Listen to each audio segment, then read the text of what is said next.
So the question is, how do you get better at doing software testing? And the answer is by practicing. So how do you practice? Well, I'm going to show you.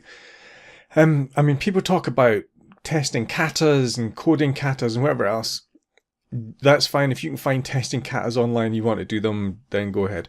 What I do is I tend to look for very simple applications either online or I'll download open source software. So what I've done here is done a quick search for HTML game button, because what I wanted to do was get really simple, right? What is the smallest thing I can possibly get that has minimal amounts of functionality, and then I can possibly test it. And I thought, an HTML game that has some buttons. First search that comes up is this HTML game example from W3 Schools. Now the great thing about these kind of example games is that they're to illustrate principles. They're functional. They are functional, and it does have a game over. Great. So there's functionality in there, but it's not designed to be completely robust. So there's going to be edge cases it doesn't have, which gives us the chance to try and find them. Right? That's good. That's what we want for practicing. Not something that's completely refined that's going to take a long time, but something simple that we can work with. So I'm going to get Notepad up. So what have we got here? We have got a canvas, a couple of buttons. We've got 4 buttons, down, left, right. So as a basic thing, and we've got restart. So as a basic thing to test, do these buttons do what we expect? So I'm going to do restart. Does it restart the game? Yes. Does up move me up? Yes. Does down move me down? Yes. Does right move me right? Yes. Does left move me left? Yes. All right. So the game's working, right? We're job done because it hits a green thing and we're done. Job done. No, because what we've got is, well, it's a button, right? And what does a button do? Well, we can click a button or we could press it. So what if with each button we were able to not click it multiple times? Let's try that. So restart. So I'm going to not click and nothing happens. So that's not really a particularly useful thing to do. If I click it multiple times, okay, so restart only does once, right? Multiple times. So multiple times doesn't seem to do very much. So what else can we do with a button? Well, buttons have states, yeah? So we've got buttons with a state of unclicked, clicked. Yes? So essentially, clicked, unclicked. What about down, up? Does that make a difference? So I'm going to say, with a button, I can click it. And then so I'm still clicking at this point. So I've got click, and the button is down.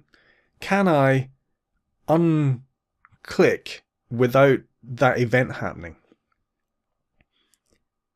If I take my finger off the button, it registers. So if I go up, I take a finger off the button, it registers. The question is there a way of unclicking, forcing that event so that it doesn't register? So I'm going to click the button is down. I'm going to move over here, I'm going to unclick the button, and it hasn't registered. So it is possible for me to have the mouse state. So we've got a different thing. So we've got mouse state, down, mouse up, but that's different from the button state, although we've associated it in our heads with the same thing. So I can have mouse state down, button state down, move over, mouse state up. Button state is up, but it hasn't registered. So I'm going to restart. Let's see what happens when I do up and come over here, and it keeps going up. So that's an interesting thing. So what we have is the ability to write over and up. My finger's not on the button, but it was still moving. So I can trigger different states without the game knowing about it. So is that a problem? So if I move right and come off, as long as I hit something, that's not a problem. What I'm going to do here is I'm just going to edge off the end of the screen. So my thing is not on the screen. Does being off the screen mean that I don't die? No, for left. Does being off the screen mean that I don't die for down? No, for down. Does being off the screen mean that I don't die for up? Ooh. Ooh. So this one here, that if that stretches up here, it would have hit this square. So being up means that I don't die. So we've got a cheat there. I can move the thing off the screen. Now that's irrelevant to the button clicking, but it's the button clicking that showed that. Now, what if, because I can do this, right, and off, and we know that going left, oh, so it managed to bypass everything. It's continuing to go right, and I don't think it's ever going to die because it's going off to the right. And clearly the game is not going to start continually off to the right. So we found a way of cheating the game. What I'm interested in at this point is, now the reason I've stopped kind of making notes is because I know I'm recording this, so I've got my notes. If I was testing, I'd be writing all these things down, but that would be quite boring for you. So I keep hitting this. So what I did is I tried to model the states a little bit so we can think that through and we see some state modeling. But what I'm interested in is, if I go off to the right, I'm going to try and do this properly. I'm trying to try and get off to the right and see if I need to be very far off the right when I get there. So maybe I'll get, no, oh, maybe I'll get lucky. Oh, no. Need to try and get there without... Oh, bear with me. I'm gonna get there. I'm gonna get off the right hand side of the screen. I am. Fast start. Oh, that's right. So I'm just off the right hand side of the screen here. And if I see a green bar coming about here, oh, there we go. So I know that being just off the right hand side of the screen means I don't die. Just off the top of the screen makes I don't die. But I know that just off the left of the screen means that I do. So what I'm going to try is, if being just off the left of the screen means I don't die, what if I wait until this thing gets here, I click left, I don't take my finger off, so I'm keeping going left, I'm continuing to go left. The green things haven't caught up with me, but I'm continuing to go left, continuing to go left, continuing to go left. So we've got another way of beating the game by clicking these buttons. So that's fun, right? Now what's interesting is, what if, we know we've got the mouse button interaction, right? When we use the mouse to trigger a button, something happens, right? The button itself is just HTML. It doesn't do anything. See, that was interesting. So because I cancelled a move, I stopped moving, and it think that those green things kept going. So I think in memory, this thing may be continuing to move that background, which is interesting. That might suggest if we left this running forever, if we didn't click anything, potentially we might get a memory leak in there. That might be worth investigating, because I think that board that it's building just keeps going forever. So that would be an interesting to look at. But I imagine this game is so small. I imagine the game is so small that the memory overhead is tiny. So what was I thinking? Oh yes, the buttons.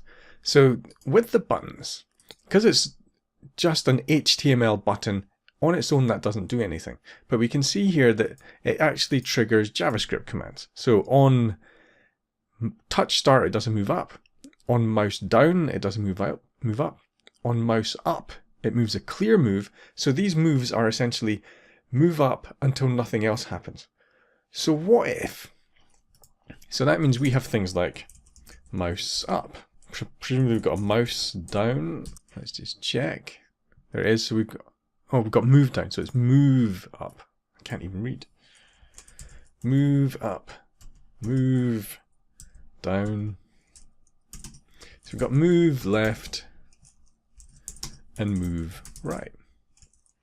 So what if we interacted with the game with just these commands? We ignore the buttons, because the buttons are essentially triggers for these commands. If I use these commands, I can interact with the game. So I'm going to test that. I'm going to say move right, because we'll see the effect of that. So if I go into console, do a restart, do move right, and we're off. We're moving right. Now maybe he'll get lucky and get off the side of the screen. Oh, he didn't. what I'm interested in then is, can we do things that are quite hard manually? So here's something that's quite hard. Up, right, up, right, up, right. It's hard to go up diagonally. But what if I did this? Move up and move right. Now I don't know if the game is designed to do this. Because remember, each time the game works, it does an up, and then it's supposed to do a clear move. So I'm doing a move up and a move right, and I'm not clearing the move. So, move up, move right, and there we go, we're now diagonally. Wow! Did he make it? No, he didn't. Let's see, move up, move right. So that's a really dangerous one because it comes in fast. So I'm not sure we're ever going to win with that strategy. Faster, faster, Alan, faster. Oh, not quite. Oops. What if I time it better? And go. No. Restart. Move up, move right. Oh, we've done it. So I don't think he's going to get hit. So he's moving up. He's constantly moving up and moving right. Now at some point, because the game isn't designed for this, it might crash from that. But what we've done is we've dropped below the GUI. We're using the events that the GUI hits to interact with the game. And now we're really starting to test under the covers of this game at this point. So that was fun. I mean, I think with these simple games, it's always useful to see if you can just go a little bit under the covers and make stuff happen. So we've found quite a few ways of beating the game in here. There's some potential risks going forward. I'm not sure what will happen here, but that was interesting. Now what is also interesting here is the try it yourself example says, look, we've got code, you can run this. Now what I found interesting was, if I do this, I'm going to, yes, let's try it myself. What I actually get is a different game. So now we've got a game where I can accelerate, and then there's gravity, and then he bounces back, and we hit the bottom. I can't go left or right, so this is a different game. I don't know, that almost looked like he was trying to jump over that, which is interesting. But does this have the same problem? This is one button, so let's have a look at inspect this. On mouse down, on mouse up. So can I do the same thing? I'll do mouse up. That looks like he's not coming back to Earth. So I did a click on here, off, click up. So the mouse up event did not trigger. So his acceleration isn't changing. So he's just going to fly up there through the roof and never come back. And that's probably, I mean, what else can you do with this button? If I do click now and mouse up, then I think he'll start to fall. But he's probably miles away now. What's the code? My game piece. My game piece. Why? So he's at minus 35,351 pixels. Minus 43. So he keeps going. Is that up or down? So I guess up is down in this game, the minus thing. So at some point he might overflow. So let me force this. Minus that equals what? Let's see what happens.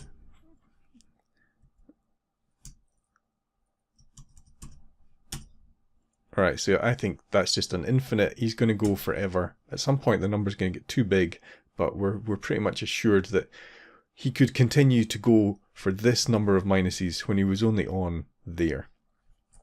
So let's bring him back to Earth. Equals 420. There we go.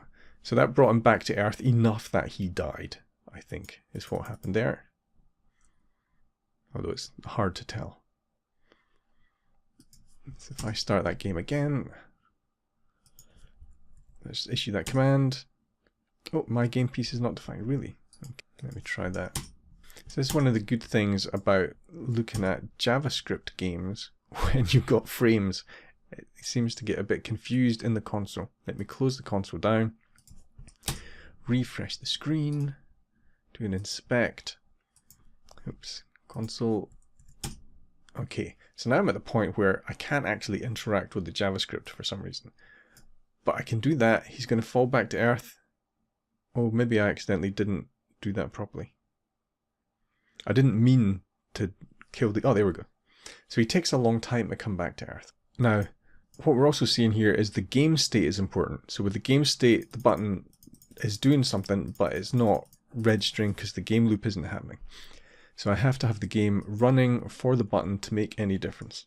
Now, what I find interesting about the game is, depending on the ad that is shown, I'm pointing at it and you can't see, depending on what ad is shown, it can interfere with the game speed. So that isn't necessarily a good thing to happen when you've got a game. Did you see it judder there because the ad came in? Let me do this. There we go. Judder because the ad comes in. So the JavaScript on the page is interfering with the game, and sometimes the ad changes as the game is playing, so that may or may not be a good usability experience. But there's not really a lot more functionality that I can do in here. Now I could look at the code, I could figure out how the console interacts with it, and when it's actually working, and I could continue to do more messing about with this. But just in terms of practicing, what I want you to do is just find software, pick what's something really simple, and just start exploring it in different ways. Build state models, make some notes, see if you can get it into states that it's not meant to be in. See if you can force it into states, see if you can explore the states you've got. Look at what happens, what does the GUI do to the system, then try and do those things in the system. If this was sending messages back to a server, not only would I be looking under the covers to see what JavaScript events were happening, to see what I could do under the covers in the browser, but what is going on under the covers to the server. And then I would try and bypass the entire GUI and trigger those. And it's just about what level can I keep going and manipulate this system in. So that was a fun little exercise for me to practice my testing. Hopefully that gives you some ideas of what you can do. And remember, all I did was HTML game button, and I imagine there are more button games down here that you could experiment with if you want to. And make sure you practice your testing, because that's the only way we're going to get better as testers.